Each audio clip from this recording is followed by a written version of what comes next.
ओम ज्योतिश्चरणाभिधानात् ओम विमे कर्णापतयतो विचक्षुर्वीदं ज्योतिर्हृदय आहितं यत् विमे मनश्चरति दूराधीः किंचित् वक्ष्यामि किमुनु मनुष्ये.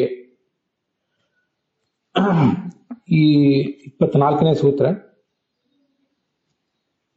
ಇದರ ಈ ಮಂತ್ರದ ಅರ್ಥವನ್ನು ಕಳೆದ ದಿವಸ ನೋಡಿದ್ದೇವೆ. ಈಗ ಇದರ ತತ್ವಪ್ರಕಾಶಕ ನೋಡೋಣ.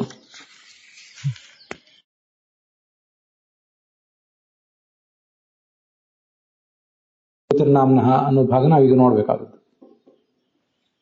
ಮೊಟ್ಟ ಮೊದಲನೇದಾಗಿ ನಾವೀಗ ಮಂತ್ರ ನೋಡಿದ್ವಿಲ್ಲ, ವಿಮೇ ಕರ್ಣಾಪತಯತು ಅಂತ.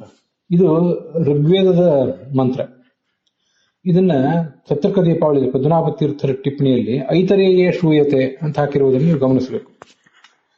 ಈ ತೈತ್ತಿರೀಯ ಅಂತ ಬಂದ್ರೆ ಅದು ಕೃಷ್ಣ ಯಜುರ್ವೇದ ಹೇಗೋ ಹಾಗೆ ಐತರೇಯ ಅಂತ ಬಂದ್ರೆ ಇದು ಐತರೇಯ ಸಂಹಿತ, ಐತರೇಯ ಆರಣ್ಯಕ, ಐತರೇಯ ಉಪನಿಷತ್ತು, ಹೀಗೆಲ್ಲವೂ ಕೂಡ ಋಗ್ವೇದ ಅಂತ ಕರೆಸ್ಕೋತೀವಿ. ಐತರೇಯ ಅಂತ ಬಂದ್ರೆ ಅದೆಲ್ಲವೂ ಕೂಡ ಋಗ್ವೇದಕ್ಕೆ ಸಂಬಂಧಪಟ್ಟದ್ದು. ಉಪನಿಷತ್ತು ಇರ್ಬೋದು, ಮಂತ್ರ ಇರ್ಬೋದು, ಆರಣ್ಯಕ ಇರ್ಬೋದು, ಸಂಹಿತ ಇರ್ಬೋದು, ಏನೂ ಇರ್ಬೋದು. ಒಟ್ಟಾರೆ ಐತರೇಯ ಅನ್ನೋದು ಋಗ್ವೇದಕ್ಕೆ ಸಂಬಂಧಪಟ್ಟದ್ದು. ಶಬ್ದದ ಪರಿಚಯ ಇಲ್ಲ ಅಂತ ಹೇಳಿದೆ ಅಷ್ಟೇ. ಇತರಾದೇವಿಯ ಮಗನಾದಂಥ ಐತರೇಯ ರೂಪದ ಭಗವಂತ, ಅವನು ಇದಕ್ಕೆಲ್ಲದಕ್ಕೂ ಕೂಡ ಪ್ರತಿಪಾದ್ಯ ದೇವತೆ, ಅದನ್ನ ಮಂತ್ರಗಳನ್ನು ಕೊಟ್ಟವನು. ಅದಕ್ಕಾಗಿ ಐತರೇಯ ಉಪನಿಷತ್ತಂತೂ ಪ್ರಸಿದ್ಧ ಇದ್ದೇ ಇದೆ. ಐತರೇಯ ಅನ್ನೋ ಹೆಸರು ಉಪನಿಷತ್ತಿಗೆ ಮಾತ್ರ ಪ್ರಸಿದ್ಧವಾಗಿದೆ. ಹಾಗೆ ಐತರೇಯ ಸಂಹಿತ ಅಂದ್ರೂ ಋಗ್ವೇದವೇ. ಸರಿ, ಈ ಜ್ಯೋತಿ ಅಂತನ್ನುವಂಥ ಒಂದು ಶಬ್ದ, ಈ ಶಬ್ದ ಲೋಕದ ದೃಷ್ಟಿಯಿಂದ ಬೇರೆ ಕಡೆ ಅಗ್ನಿ ಮೊದಲಾದವುಗಳಲ್ಲಿ ಪ್ರಸಿದ್ಧವಾಗಿದೆ. ಈಗ ಆ ಶಬ್ದವನ್ನು ಬ್ರಹ್ಮನಲ್ಲಿ ಸಮನ್ವಯಿಸಿ ತೋರಿಸಬೇಕಾಗಿದೆ. ಆದ್ರಿಂದ ಇಲ್ಲಿ ಒಟ್ಟಾರೆ ಶಾಸ್ತ್ರಕ್ಕೆ ಸಂಗತಿ ಇದೆ. ಬ್ರಹ್ಮಸೂತ್ರ ಅನ್ನುವಂಥ ಒಟ್ಟಾರೆ ಗ್ರಂಥ, ಸಂಪೂರ್ಣ ಗ್ರಂಥ ಏನಿದೆ, ಸಂಪೂರ್ಣ ಗ್ರಂಥದ ಒಂದು ಸಂಗತಿ ಇಲ್ಲಿ ಈ ಒಂದು ಅಧಿಕರಣಕ್ಕೆ, ಈ ಒಂದು ಸೂತ್ರಕ್ಕೆ ಇದೆ. ಅಸ್ತಿ ಶಾಸ್ತ್ರಾದಿ ಸಂಗತಿ. ಶಾಸ್ತ್ರಾದಿ ಅಂದ್ರೆ ಶಾಸ್ತ್ರ, ಅಧ್ಯಾಯ, ಈ ಒಟ್ಟಾರೆ ಬ್ರಹ್ಮಸೂತ್ರಗಳಿರುವುದು ಭಗವಂತನ ಪ್ರತಿಪಾದನೆ ಮಾಡಲಿಕ್ಕಾಗಿ. ಹಾಗಾಗಿ ಬ್ರಹ್ಮಸೂತ್ರ ಅನ್ನುವ ಗ್ರಂಥದ ಸಂಬಂಧ. ಈ ಅಧ್ಯಾಯ ಇರುವುದು ಸಮನ್ವಯ ಅಧ್ಯಾಯ, ಅದರಿಂದ ಈ ಅಧ್ಯಾಯದ ಸಮನ್ವಯ ಇದೆ. ಅದರಲ್ಲಿ ಈ ಮೊದಲನೇ ಪಾದ ಅನ್ನುವುದೇನಿದೆ, ನಮ್ಗೆ ಈಗಾಗಲೇ ಗೊತ್ತಿರುವಂತೆ ಅದು ಅನ್ಯತ್ರ ಪ್ರಸಿದ್ಧ ಇತ್ಯಾದಿ ನಾಮಗಳೇನಿವೆ, ಆ ನಾಮಗಳ ಸಮನ್ವಯವನ್ನು ತೋರಿಸಲಿಕ್ಕಾಗಿರುವಂಥದ್ದು. ಆದ್ರಿಂದ ಒಟ್ಟಾರೆ ಗ್ರಂಥ ಮತ್ತು ಈ ಅಧ್ಯಾಯ ಹಾಗೆ ಈ ಪಾದ ಅದೆಲ್ಲದರ ಸಂಬಂಧ ಈಗ ನಾವು ನೋಡ್ತಿರುವ ಪ್ರಕರಣಕ್ಕಿದೆ.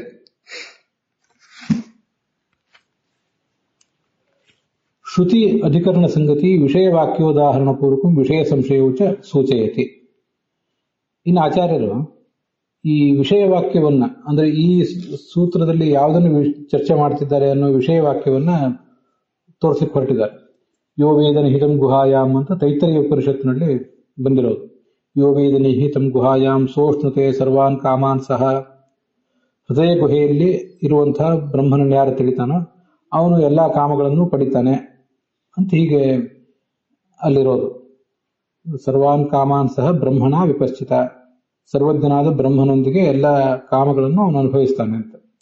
ಇದು ವಿಷಯ ವಾಕ್ಯ. ಈ ವಿಷಯ ವಾಕ್ಯ ಉದಾಹರಣೆ ಮಾಡುವ ಮೂಲಕ ಆಚಾರ್ಯರು ತೋರಿಸ್ತಾ ಇರುವುದೇನೆಂದ್ರೆ, ಈ ಶ್ರುತಿ ಅಧಿಕರಣ ಸಂಗತಿ, ವೇದವಾಕ್ಯದ ಜೊತೆಗೆ ಈ ಸೂತ್ರಕ್ಕೆ ಏನು ಸಂಬಂಧ ಇದೆ ಮತ್ತು ಈ ಅಧಿಕರಣದ ಜೊತೆಗೆ ಏನೇ ಸಂಬಂಧ ಇದೆ, ಒಟ್ಟಾರೆ ಅವುಗಳ ನಡುವಿನ ಪರಸ್ಪರ ಹೊಂದಾಣಿಕೆ ಬೇಕು. ಶ್ರುತಿ ಸಂಗತಿ ಮತ್ತು ಅಧಿಕರಣ ಸಂಗತಿ ಅದನ್ನು ತೋರಿಸ್ತಾರೆ. ಅದು ದ್ವಿತೀಯ ವಿಭಕ್ತಿ ದ್ವಿವಚನ ಸಂಗತಿ ಅಂತ. ಹಾಗೆ ವಿಷಯ ಸಂಶಯವಚ, ಇಲ್ಲಿ ಏನು ವಿಷಯ ಪ್ರತಿಪಾದನೆ ಮಾಡ್ತಾರೆ ಅದನ್ನು ತೋರಿಸ್ತಾರೆ. ಮತ್ತೆ ವಿಷಯ ಸಂಶಯವಚ, ವಿಷಯ ಮತ್ತು ವಿಷಯ ಆಯಿತು, ಹಾಗೆ ಸಂಶಯ, ಏನು ಸಂಶಯ ಬಂದಿತ್ತು ಅದರ ಪರಿಹಾರಕ್ಕಾಗಿ ಇದು ಹೊರಟಿದೆ ಅನ್ನೋದನ್ನು ತೋರಿಸ್ತಾರೆ ಯೋ ವೇದ ಅನ್ನೋ ಮಾತಿನಿಂದ. ಯೋ ವೇದ ನಿಹಿತಂ ಗುಹಾಯಾಮ್ ಅಂತ ಈ ಮಾತಿನಿಂದ ಆನಂದಮಯನಾದಂತಹ ಭಗವಂತನಿಗೆ ಹೃದಯ ಗುಹಾದಲ್ಲಿ ಅಸ್ತಿತ್ವವನ್ನ ವರ್ಣನೆ ಮಾಡಿದ್ದಾರೆ. ಅದು ಆನಂದಮಯನಾದ ಭಗವಂತನ ಪ್ರಕರಣದಲ್ಲೇ ಬರುವಂತಹ ವಿಚಾರ, ಅದಲ್ಲ ಮುಂದೆ ಹಾಗೆ ಬಂದಿದೆ. ಹೃದಯ ಗುಹಾ ನಿಹಿತತ್ವ ಮುಕ್ತಂ. ಸರಿ, ಆನಂದಮಯನಾದವನು ಅನ್ನಮಯ, ಆನಂದಮಯ ಇತ್ಯಾದಿ ಶಬ್ದಗಳಿಂದ ವಾಚ್ಯನಾದವನು ಯಾರಾಗಬೇಕು? ಅದನ್ನು ನಾವು ಈ ಹಿಂದೆ ಆನಂದಮಯಾಧಿಕರಣದಲ್ಲಿ ನೋಡಿದ್ದೇವೆ. ಮಂತ್ರವರ್ಣೋಕ್ತನಾದವನು ಸತ್ಯಂ ಜ್ಞಾನಮನಂತಂ ಬ್ರಹ್ಮ ಯೋ ವೇದ ನಿಹಿತಂ ಗುಹಾಯಾಮ್ ಅಂತ ಹೀಗೆ ವೇದವಾಕ್ಯ ಮುಂದುವರಿತದೆ. ಅದೇ ಮಂತ್ರವರ್ಣ. ಅಲ್ಲಿ ಉಕ್ತನಾದಂತಹ ಅಂದ್ರೆ ಪ್ರತಿಪಾದಿತನಾದಂತಹ ತತ್ವಕ್ಕೆ, ಪ್ರತಿಪಾದಿತವಾದ ತತ್ವವೇ ಆನಂದಮಯ, ಅನ್ನಮಯ, ಆನಂದಮಯ, ವಿಜ್ಞಾನಮಯ ಇತ್ಯಾದಿ ಶಬ್ದಗಳಿಂದಲೂ ಕೂಡ ವಾಚ್ಯವಾಗಿದೆ. ಅಲ್ಲಿ ಈ ಹಿಂದೆ ನಾವು ಅದನ್ನು ನೋಡಿದ್ದೀವಿ. ಸತ್ಯ, ಜ್ಞಾನ, ಆನಂದ ಇತ್ಯಾದಿ ಶಬ್ದಗಳಿಗೆ ಏನರ್ಥವೋ ಅದೇ ಶಬ್ದವನ್ನ ಈ ಅನ್ನಮಯ, ಪ್ರಾಣಮಯ ಮೊದಲಾದ ಶಬ್ದಗಳು ಕೂಡ ವಿವರಿಸ್ತವೆ. ಒಂದೊಂದನ್ನು ವಿವರಿಸ್ತದೆ ಅಂತ ಅನ್ನೋದು ನಾವು ಈ ಹಿಂದೆ ನೋಡಿದ್ದೀವಿ. ಅದನ್ನಲ್ಲಿ ಅಭಿನವ ಚಂದ್ರಿಕಾ ಮೊದಲಾದ ಟಿಪ್ಪಣಿಗಳಲ್ಲಿ, ಹಾಗೆ ತತ್ವ ಪ್ರದೀಪದಲ್ಲಿಯೂ ಕೂಡ ಅದನ್ನು ವಿವರಿಸಿದ್ದಾರೆ. ಸತ್ಯಂ ಜ್ಞಾನಂ ಅನಂತಂ ಬ್ರಹ್ಮ 4 ಶಬ್ದಗಳಲ್ಲಿವೆ. ಈ ಕಡೆ ಅನ್ನಮಯ, ಪ್ರಾಣಮಯ, ಮನೋಮಯ, ವಿಜ್ಞಾನಮಯ, ಆನಂದಮಯ ಅಂತ 5 ಶಬ್ದಗಳಿವೆ. ಅವುಗಳಿಗೆ ಹೇಗೆ ಸಮಾನಾರ್ಥಕತೆ ಅಂತ ಅನ್ನೋದನ್ನ ಆ ಹಿಂದೆ ನಾವು ನೋಡಿದ್ದೀವಿ. ಅದರಿಂದ ನಮಗದು ಈಗ ನೆನಪಿಗಿರಬೇಕು. ಹೀಗೆ ಮಂತ್ರವರ್ಣದಿಂದ ಪ್ರತಿಪಾದಿತವಾದ ಯಾವ ತತ್ವವಿದೆ ಅದೇ ಆನಂದಮಯ ಇತ್ಯಾದಿ ಶಬ್ದಗಳಿಂದಲೂ ವಾಚ್ಯ ಆಗಬೇಕು. ಸರಿ, ಆ ಸತ್ಯಂ ಜ್ಞಾನಮನಂತಂ ಬ್ರಹ್ಮ ಯೋ ವೇದ ನಿಹಿತಂ ಗುಹಾಯಾಮ್ ಅಂತ ಹೀಗೆಲ್ಲ ಮಾತಿದೆಯಲ್ಲ, ಅದು ಯಾವುದು ಅಂತ ಒಂದು ಪ್ರಶ್ನೆ ಬರ್ತದೆ. ಅದಕ್ಕೆ ಅದು ಬೇರೆ ಏನಾದರೂ ಆದರೆ, ಹೃದಯ ಗುಹಾನಿಹಿತವಾದದ್ದು ಬೇರೆ ಯಾವುದಾದ್ರೂ ಆಗಿಬಿಟ್ರೆ ಸಮಸ್ಯೆ. ವಿಷ್ಣುವೇ ಆದರೆ ಸಮಸ್ಯೆ ಇಲ್ಲ, ಬೇರೆ ಯಾವುದಾದ್ರೂ ಆಗಿಬಿಟ್ರೆ ಮತ್ತೆ ಸಮಸ್ಯೆ. ನಮಗೆ ವಿಮೇಕರಣಾಪತಯತೋ ಅನ್ನೋ ಮಾತನ್ನು ಕೇಳಿದರೆ, ಈಗ ತೈತ್ರಿಯ ಶ್ರುತಿಯನ್ನು ಹಾಗೇನೆ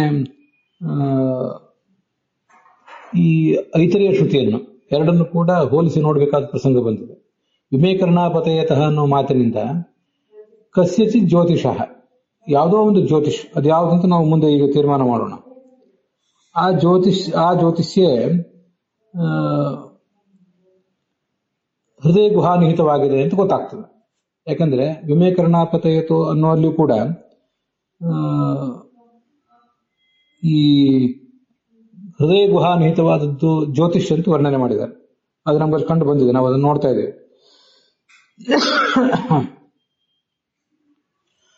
ಆದ್ರಿಂದ ಯಾವುದೋ ಒಂದು ಜ್ಯೋತಿಷ್ಯ ಹೃದಯ ಗುಹಾನಿಹಿತವಾಗಿದೆ ಅಂತ ಗೊತ್ತಾಯ್ತು. ಆದ್ರಿಂದ ಈ ಐತರೇಯದ ಮಾತನ್ನು ಗಮನಿಸಿ ತೈತ್ರಿಯ ಉಪನಿಷತ್ತಿನಲ್ಲಿ ಕೂಡ ಇದೇ ಹೃದಯ ಗುಹಾನಿಹಿತವಾದದ್ದು ಅಂತ ಹೇಳಬೇಕು.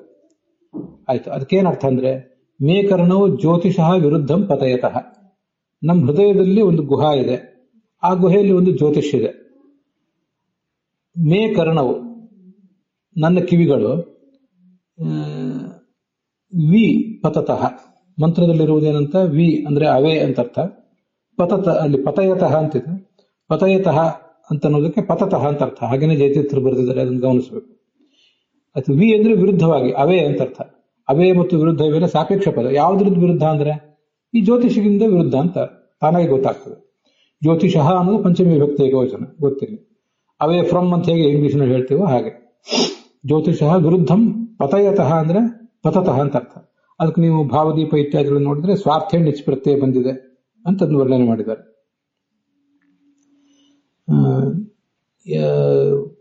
ಸ್ವಾರ್ಥೆ ಪತಯ, ಅದರಿಂದ ಪತಯತಃ ಅಂದ್ರೆ ಬೀಳಿಸ್ತೇವೆ ಅಂತ ಅರ್ಥ ಅಲ್ಲ, ಬಿದ್ದಿವೆ ಅಂತ ಅರ್ಥ. ಪತತಃ ಬಿದ್ದಿವೆ, ಹೋಗ್ತಾ ಇವೆ, ಹೀಗೆಲ್ಲ ಅದಕ್ಕೆ ಅರ್ಥ. ಎಲ್ಲೋ ಬಿದ್ದುಕೊಂಡಿವೆ ಇದರ್ಥ. ಮತ್ತೆ ಚಕ್ಷುಶ್ಚ ವಿರುದ್ಧಂ ಪತತಿ, ಮುಂದೆ ವೇದ ಮಂತ್ರದಲ್ಲಿ ವಿಚಕ್ಷು ಅಂತ ಹೀಗೆ ಮಾತಿದೆ. ಅಲ್ಲಿ ಚ ಅಂತ ಅನ್ನೋದು ನಾವು ಅಧ್ಯಾರ್ಥ ಮಾಡ್ಕೊಳ್ಬೇಕಾಗುತ್ತೆ. ಚಕ್ಷುರಿಂದ್ರಿಯವು ಕೂಡ ವಿರುದ್ಧಂ ಪತತಿ, ವಿರುದ್ಧವಾಗಿಯೇ ಇದೆ. ಯದಿದಂ ಹೃದಯ ಆಹಿತಂ ಜ್ಯೋತಿ, ನಮ್ಮ ಹೃದಯ ಆಹಿತಂ ಯತ್ ಅಂತಿದೆಲ್ಲ, ಯತ್ ಅಂತ ಅನ್ನೋದು ಹಿಂಗೆ ಮೊದಲು ತಿಳ್ಕೊಳ್ಕೋಬೇಕು. ಯಾವತ್ತೂ ಕೂಡ ಯತ್ ಶಬ್ದ ಮೊದಲು ಬರ್ತಿರ್ತದೆ.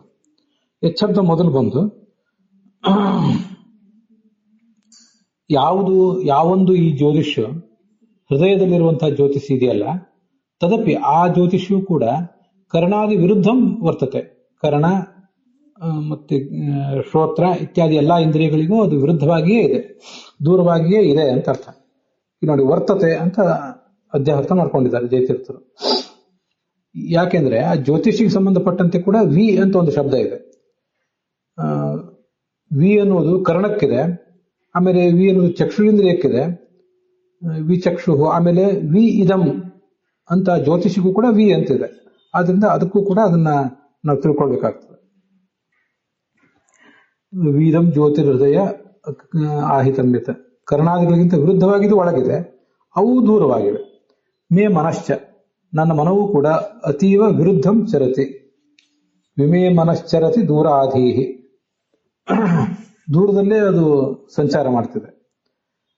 ಚರತಿ ಮೇಯ್ತಾ ಇದೆ ಅಂತ ಒಂದು ಅರ್ಥ ಹೇಳಿದೆ ನನಗೆ. ಇದೇ ಚರಣಾಭಿಧಾನ ಅಂತ ಸೂತ್ರದಲ್ಲಿ ಹೇಳಿರುವುದು ಇದನ್ನೇ.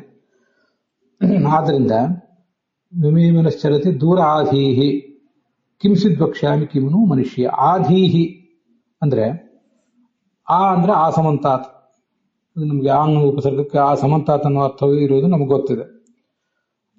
ಆ ಸಮಂತಾದ ಧೀಹಿ ಯಶಸ್ಸಹ, ಪೂರ್ಣವಾದ ಬುದ್ಧಿ ಯಾರಿಗಿದೆಯೋ ಅವನು ಅಂತ ಹೀಗಾದರ ಅರ್ಥ ಆಗ್ತದೆ. ಪೂರ್ಣವಾದ ಬುದ್ಧಿ ಇರುವಂತಹ ಈ ನಾನು, ನನಗಿಷ್ಟೆಲ್ಲ ಪೂರ್ಣವಾದ ಬುದ್ಧಿ ಇರಬಹುದು, ವ್ಯಾಪ್ತವಾದ ಬುದ್ಧಿ ಇರಬಹುದು, ಆದ್ರೆ ಕಿಮ್ನು ವಕ್ಷ್ಯಾಮಿ, ನು ಅನ್ನೋದು ತಾನೇ ಅನ್ನೋದನ್ನ ಹೇಳ್ತದೆ. ಏನ್ ತಾನೇ ಹೇಳಲಿ, ಏನು ತಾನೇ, ಕಿಂವಾ ಇದಾನಿಂ, ಕಿಂ ವೇದಾನಿಂ ಅಂತಿದ್ದಿಲ್ಲ, ಕಿಂವಾ ಇದಾನಿಂ ಚಿಂತಯಾಮಿ, ಏನ್ ತಾನೇ ಮನನ ಮಾಡಲಿ ಅಂತ ಇಷ್ಟು ಆ ವೇದವಾಕ್ಯದ ಅರ್ಥ. ಏತಚ್ಚ ಯದಿ ವಿಷ್ಣೋ ಅನ್ಯತ್ ತರ್ಹಿ ಆನಂದಮಯತ್ವಂ ಚ ಅನ್ಯಸ್ಸೈವ ಪ್ರಸಜ್ಜೇತ ಇತಿ ನಿರ್ಣಯಂ ಭವತಿ. ಇದೇನು ಸಂಗತಿ ಇದೆ, ಜ್ಯೋತಿಷ್ ಇದೆಯಲ್ಲ, ಇದು ವಿಷ್ಣುವೋ ವಿಷ್ಣುವಿಗಿಂತ ಭಿನ್ನವೋ ಅಂತ ಪ್ರಶ್ನೆ. ವಿಷ್ಣು ಅನ್ಯತ, ಒಂದು ವೇಳೆ ವಿಷ್ಣುವಿಗಿಂತ ಭಿನ್ನ ಅಂತ ಆದ್ರೆ ಅವಾಗ ಆನಂದಮಯತ್ವವು ಕೂಡ ವಿಷ್ಣುವಿಗೆ ತಪ್ಪಿ ಆ ಇನ್ನೊಂದು ತತ್ವಕ್ಕೆ ಬರೋ ಪ್ರಸಂಗ ಬರ್ತದೆ. ಆದ್ರಿಂದ ಇತಿ ನಿರ್ಣಯಂ ಭವತಿ, ಪ್ರಸಜ್ಜೇತ ಇತಿ ನಿರ್ಣಯಂ ಭವತಿ. ಈ ಒಂದು ತತ್ವವನ್ನೇ ನಾವೀಗ ನಿರ್ಣಯಿಸಬೇಕಾಗಿದೆ. ಜ್ಯೋತಿಯೇ ಇಲ್ಲಿ ವಿಷಯ, ತಜ್ಜ್ಯೋತಿ, ಆ ಜ್ಯೋತಿಷೇ ವಿಷಯ. ಇದು ವಿಷ್ಣುವೋ ಅಥವಾ ಅಗ್ನಿಯೋ ಅಂತ ಸಂದೇಹ. ಯಾಕೆ ಆ ಸಂಶಯ ಬಂತು ಅಂದ್ರೆ ಗುಹಾನಿಹಿತತ್ವ ಅನ್ನೋದು ಒಂದು ಕಾರಣ. ಗುಹೆಯಲ್ಲಿ ಇದೆ ಅಂತ ಹೇಳಿದಾರಲ್ಲ, ಗುಹೆಯಲ್ಲಿ ನಿಹಿತ ಅಂತ ಐತರಿಯ ಅಂದ್ರೆ ಋಗ್ವೇದದಲ್ಲಿ ಆ ಜ್ಯೋತಿಷೇ ಹೃದಯದಲ್ಲಿದೆ ಅಂತ ವರ್ಣನೆ ಮಾಡಿದ್ದಾರೆ. ಮತ್ತೆ ಇದೊಂದು ಸಂಶಯಕ್ಕೆ ಕಾರಣ. ಇನ್ನೊಂದು, ಜ್ಯೋತಿಷ್ ಅನ್ನುವ ಶಬ್ದ ಅಗ್ನಿಯಲ್ಲಿ ಪ್ರಸಿದ್ಧವಾಗಿದೆಯಲ್ಲ ಈ ಜಗತ್ತಿನಲ್ಲಿ, ಆದ್ರಿಂದ ಕೂಡ ಇವೆರಡು ಸಂಗತಿಗಳು ಸಂದೇಹ ಬೀಜಂ, ಸಂದೇಹಕ್ಕೆ ಕಾರಣವಾಗಿವೆ ಇತಿ ಭಾವ. ತತ್ರ ಸಂಯುಕ್ತಿಕಂ ಪೂರ್ವಪಕ್ಷಯತಿ. ಇನ್ನು ಆಚಾರ್ಯರು ಆ ಯುಕ್ತಿ ಸಮೇತವಾಗಿ ಆ ಪೂರ್ವ ಪಕ್ಷವನ್ನ ತೋರಿಸ್ತಾ ಇದ್ದಾರೆ. ತಚ್ಚ ಜ್ಯೋತಿ ಅಗ್ನಿ ಸೂಕ್ತತ್ವಾತ್ ಪ್ರಸಿದ್ಧೇಶ್ಚ ಅಗ್ನಿರೇವೇತಿ ಪ್ರಾಪ್ತಂ ಅಂತ ಭಾಷ್ಯವಾಕ್ಯ. ಸರಿ, ತಚ್ಚ ಜ್ಯೋತಿ ಪ್ರಾಪ್ತಂ, ಆ ಜ್ಯೋತಿ ಹೀಗಾಯಿತು. ಏನಾಯ್ತು ಅಂದ್ರೆ, ಈ ನಾವು ನೋಡ್ತಿರುವುದು ಅಗ್ನಿ ಸೂಕ್ತ, ಆದ್ರಿಂದ ವಿಮೇ ಕರ್ಣಾಪತಯತು ಅನ್ನೋದು ಅಗ್ನಿ ಸೂಕ್ತ. ಮತ್ತೆ ಪ್ರಸಿದ್ಧೇಶ್ಚ, ಜ್ಯೋತಿಷನು ಶಬ್ದ ಪ್ರಸಿದ್ಧವಾಗಿರುವುದೆಲ್ಲಿ, ಅಗ್ನಿಯಲ್ಲೇ. ಇವೆರಡು ಕಾರಣಗಳಿಂದ ಅಗ್ನಿಯೇ ಜ್ಯೋತಿಷು ಅಂತಾಯಿತು. ಇದು ಸಂಯುಕ್ತಿಕಂ ಪೂರ್ವ ಪಕ್ಷವನ್ನ ಆಚಾರ್ಯರು ತೋರಿಸಿಕೊಡ್ತಾ ಇದ್ದಾರೆ. ಪೂರ್ವಪಕ್ಷ ಇತಿ ತಚ್ಚೇತಿ.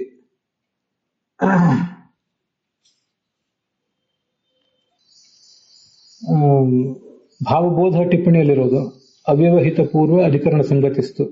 ಹೇಗೆ ಈ ಸೂತ್ರ ಯಾಕೆ ಪ್ರಸ್ತುತ ಆಯಿತು, ಏನು ಪ್ರತ್ಯೇಕ ಸಂಶಯ ಬಂತು ಅನ್ನೋದನ್ನೆಲ್ಲ ನಾವಿಲ್ಲಿ ಗಮನಿಸಬೇಕು. ಭಾವಬೋಧ ಟಿಪ್ಪಣಿ ಪ್ರಕಾರ ಈ ಹಿಂದೆ ಅಂತರ್ಯಾಮಿ ಅಧಿಕರಣ ಮತ್ತು ಆಕಾಶಾಧಿಕರಣಗಳು ಬಂದಿವೆ. ಅಂತರ್ಯಾಮಿ ಅಧಿಕರಣ ಏನನ್ನು ಹೇಳ್ತದೆ, ಅಂತರ್ಯಾಮಿಯಾದ ವಸ್ತುವೇ ಎಲ್ಲ ಕಡೆಯೂ ವಾಚ್ಯ ಅಂತ ಅನ್ನೋದನ್ನು ತಿಳಿಸ್ತದೆ. ಹಾಗೆ ಜ್ಯೋತಿಷ್ ಶಬ್ದವೂ ಕೂಡ ಅಧಿದೈವ ವಾಚಕವಾಗಿದೆ. ಅಧಿದೈವ ಅಂದ್ರೆ ಭಗವಂತ.